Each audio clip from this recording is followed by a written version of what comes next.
The air inside Whispering Cave was thick, laden with a metallic scent of dry blood and the pungent odor of fear. Somewhere in the vast, untamed redwood forests of California, a group of 7 souls huddled together, each breath and active defiance against the relentless predator that surrounded them. For weeks, perhaps months, time had lost its meaning. They had been trapped.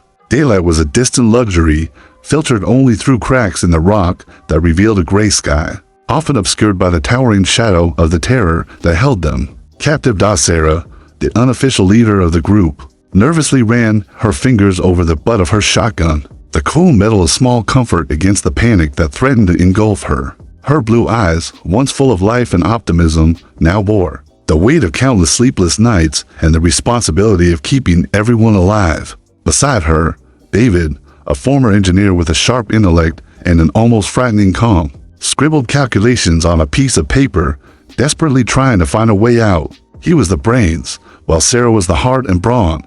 The rest of the group was a mix of personalities and skills. Emily, a talented young biologist who documented every detail of the prehistoric flora and fauna that surrounded them, even in the midst of danger. Mark, a silent and observant Army veteran whose scars told stories of past battles. The twin brothers, Liam and Noah, young and energetic, but now visibly worn down by hunger and fear. And little Lily, a girl of just 6, who clung to her faded doll, her silence more frightening than any cries. The central conflict was clear and brutal. A Tyrannosaurus Rex, of terrifying proportions and astonishing intelligence, had transformed the area around the cave into its personal hunting ground. It not only surrounded them, but seemed to toy with them, testing their defenses, waiting for the right moment to strike. With each roar that echoed off the cave walls, hope diminished, replaced by growing despair. Hunger was constant, supplies scarce, and rationed water barely quenched thirst.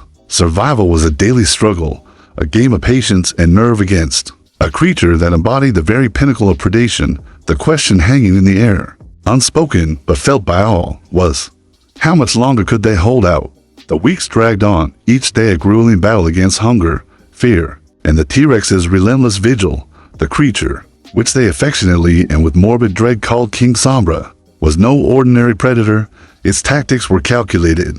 It seemed to study their routines, the times when their guard was lowest, the weak points in the cave entrance. David, the engineer, noticed that King Sombra seemed to focus on the group's moments of greatest desperation, almost as if it could sense their declining morale. One day, a roar, closer than usual, shook the cave walls, sending small stones falling from the ceiling. Lily began to cry, a faint, hoarse sound that broke Sarah's heart. Emily, the biologist, who had been observing the vegetation outside through a crack, noticed something disturbing. He's planning something, she whispered, her eyes wide. Those thorn bushes, he's using them to close off secondary escape routes. Emily's discovery brought a new level of desperation. King Sombra wasn't just waiting, he was actively cornering them. David, with his analytical mind, tried to decipher the dinosaur's behavior. He's not stupid. He's testing us. He knows we have limited resources. It's a game of attrition. Mark, the veteran, finally broke his usual silence. We need a plan, and soon. Waiting isn't an option. If he closes all the exits, well, we can pray. His eyes, once distant, were now fixed on Sarah. A silent plea for leadership. The tension within the group grew exponentially. Brothers Liam and Noah, once inseparable partners, began to argue over the last portion of food. Little Lily grew increasingly listless, her large, dark eyes reflecting fatigue and malnutrition. Sarah felt torn between discipline and compassion. She knew she needed everyone to unite, but desperation was eating away at them from within. We need to find a way to throw him off, David proposed. Maybe a diversion, something that would distract him long enough for us to escape. Emily, however, had a riskier idea. I've been studying his sleep patterns. There's a time when he's most vulnerable, but we'd need bait and someone brave enough to try. Emily's proposal hung in the air, heavy and dangerous. No one dared volunteer first, for they knew what it meant to be bait for King Sombra. The central conflict intensified, not only with the predator outside, but also with the growing disunity and paralyzing fear that threatened to dismantle the group from within. With each passing day, their options dwindled, and King Sombra's grip tightened, transforming the Whispering Cave from a refuge into a death trap. The silence in the whispering cave was broken by a faint moan. It was Lily.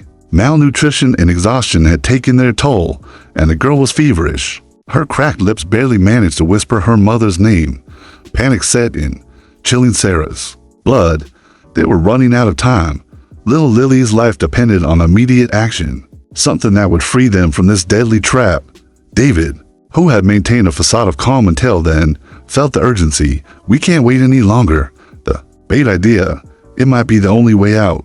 His eyes met Sarah's, a silent understanding passing between them. The dilemma was brutal. Who would sacrifice themselves so that others would have a chance? Emily, with her observant eye, noticed a crucial detail in King Sombra's patterns. He doesn't like loud, sustained noises. Whenever there's a loud clap of thunder or a rocky cliff, he retreats for a while. An idea began to form in her mind. What if we create a sound that drives him away instead of live bait? Emily's suggestion changed the dynamic. David quickly grabbed his paper and began scribbling. A directed echo. We can use the cave's acoustics. If we release a controlled amount of rocks from a specific point, we can create a sound that confuses him and forces him to move away, at least temporarily. Mark, the veteran, broke the silence again, his voice deep and steady. I know of an ancient rock formation a little further up that can be detonated with the equipment we salvaged from the Jeep. The sound would be amplified by the fault, but one of us will have to go there to position the explosives and trigger them. The revelation of the plan lit a new flame of hope in the group. However, the danger was immense. Who would venture out of the precarious safety of the cave directly into King Sombra's mouth? Liam and Noah volunteered, impetuous in their youth, but Sarah stopped them. The weight of the decision fell upon her and David. I'll go, David said, his voice filled with new determination. My calculations show the best trajectory and the exact point. It's our only chance. Sarah hesitated. The thought of David risking himself tortuous, but Lily's eyes, now barely conscious, bolstered her resolve. I'll go with you, she declared. Reaching for her shotgun, we need someone to cover. Sarah and David's decision to risk themselves changed the course of history. It was an act of pure desperation and courage, an all-or-nothing gamble. The plan for a directed echo to ward off King Sombra was ambitious and dangerous, but it was the only hope of salvation for Lily and the rest of the group. The fear was still there, but now mixed with a new determination. They would fight for their lives, and this was their only chance. The darkness of the tunnel leading out of the whispering cave was suffocating, but for Sarah and David, the threat of King Sombra outside was even more palpable. Every step was calculated, every shadow a potential danger. Sarah, shotgun at the ready, led the way, her senses heightened by adrenaline.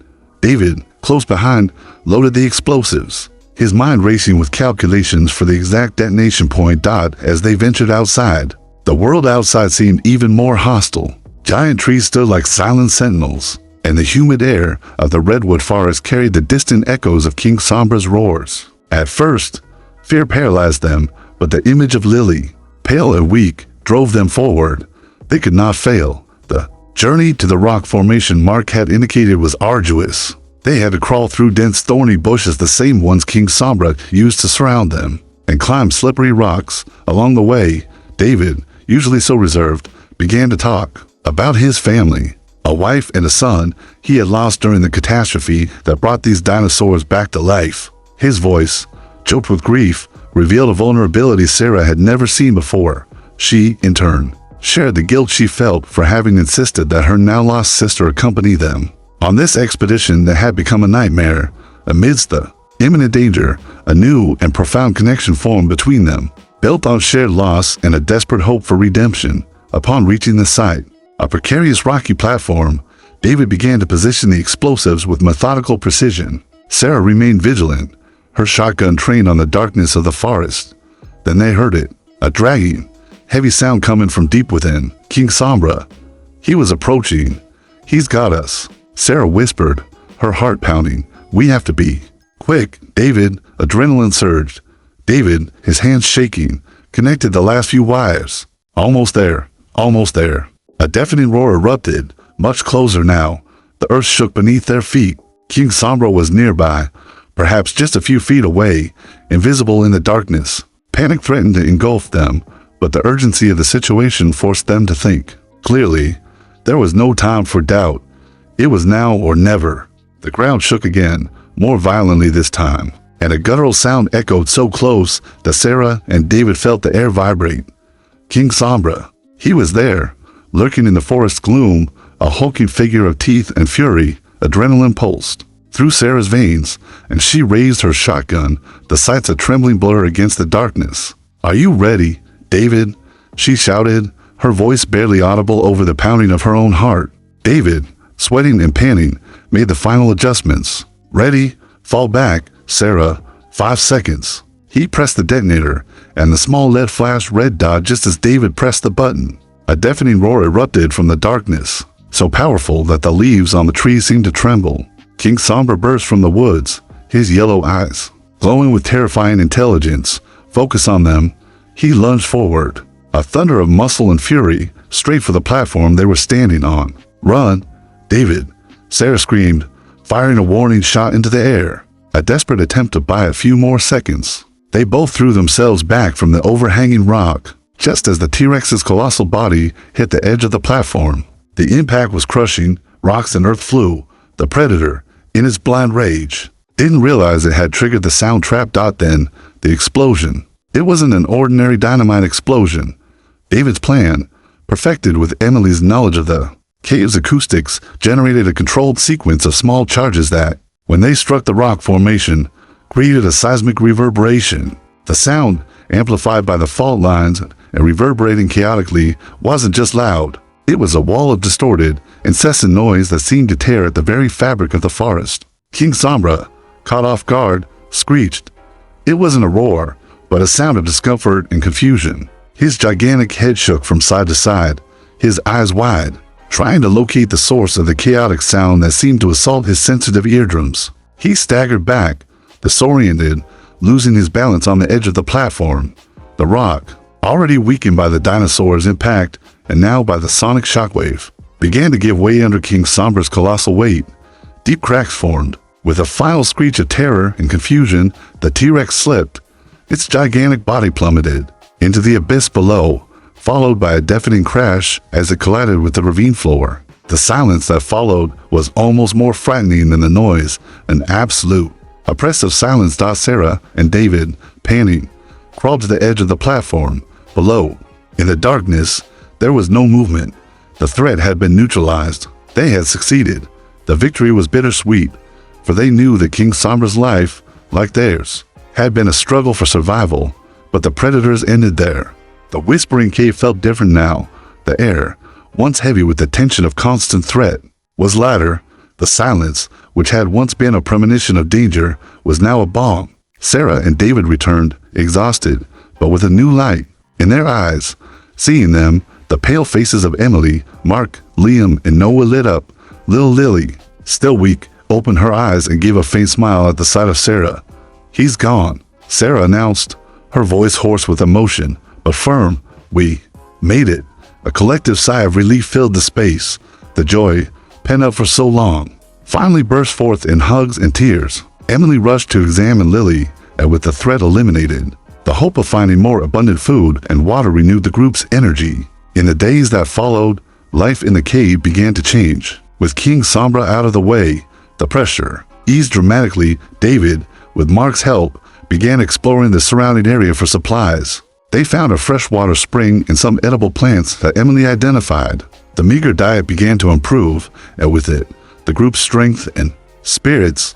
Lily slowly recovered, her childlike smile becoming a beacon of hope. Loose ends began to come together. The arguments between Liam and Noah subsided, replaced by a renewed sense of cooperation. The experience had transformed them, forcing them to grow and value life and togetherness. Mark, the taciturn veteran, began sharing stories from his own survival experiences, offering practical advice and, surprisingly, moments of humor. Sarah, who had carried the burden of leadership, felt the weight lift from her shoulders. She looked at the group, the people she had fought so bravely to protect, and a sense of pride and gratitude filled her. The tragedy that had brought them together had forged unbreakable bonds. They weren't just survivors, they were a makeshift family forged in the furnace of adversity.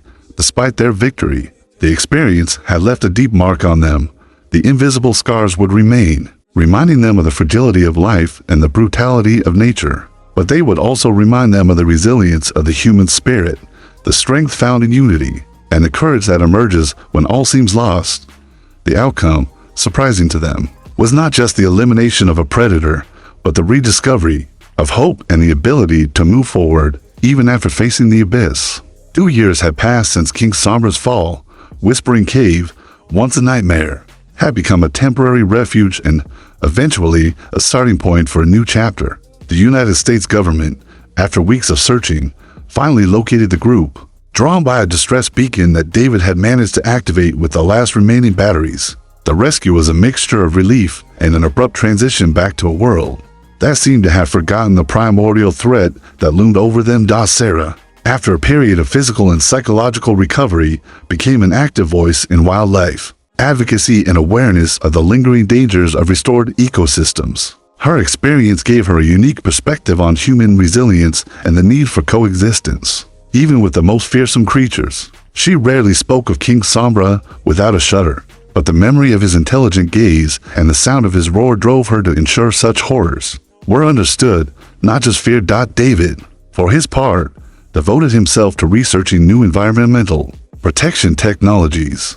using his intellect to develop early warning systems and sonic barriers that could deter predators. Without the need for lethal violence, he was never the same again. His once stoic calm replaced by a depth of emotion that the cave experience had awakened. He and Sarah maintained constant contact, a silent and unbreakable connection forged in the fire of survival. Emily continued her studies, becoming a renowned paleobiologist. Her cave journals, filled with detailed observations of T-Rex behavior, revolutionized scientific understanding of these dinosaurs' intelligence. She was living proof that knowledge, even in the face of terror, was a powerful tool for survival. And understanding Mark, with his discipline and experience, joined a new emergency task force specializing in dealing with threats from resurgent creatures. His calm under pressure and leadership skills made him an invaluable asset.